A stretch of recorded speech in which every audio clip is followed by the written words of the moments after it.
The team at UMC has been working around the clock for organ transplants to save as many lives as possible. They recently found a safe system to transplant from people who have had COVID-19 in the past.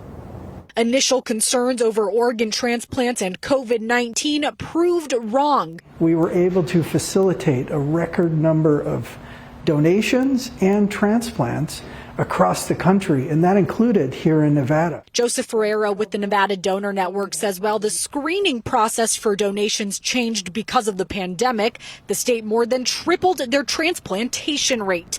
He says they focused on the benefits of giving patients a better and longer shot at life. The major places in which the pandemic has affected organ donation and transplantation has a lot to do with how we screen potential donors and how we look at potential recipients and the risk that the pandemic might pose to them receiving their life-saving transplant. Dr. Sunil Patel with UMC's Center of Transplantation says their average number of kidney transplants rose from 45 to 154 last year. He says they have staff working at all hours, ready to accept and review organs from across the country to save as many lives nearby as possible. It was almost 3 times what was done in the past.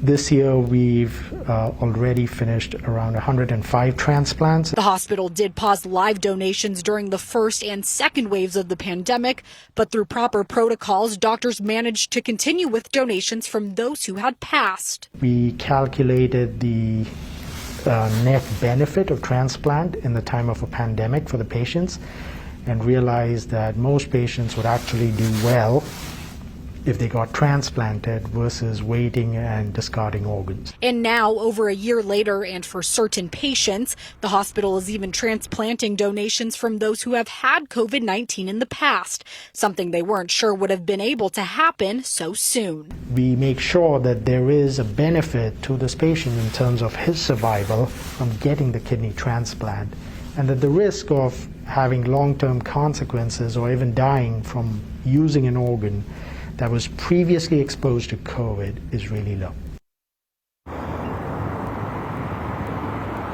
UMC recently resumed donations from live donors, and they do about one of those each week. They also encourage anyone who is waiting for a transplant to get their COVID-19 vaccination. Those people are also eligible for a third shot. Reporting live, Sophia Pericone, Fox 5 News, local Las Vegas.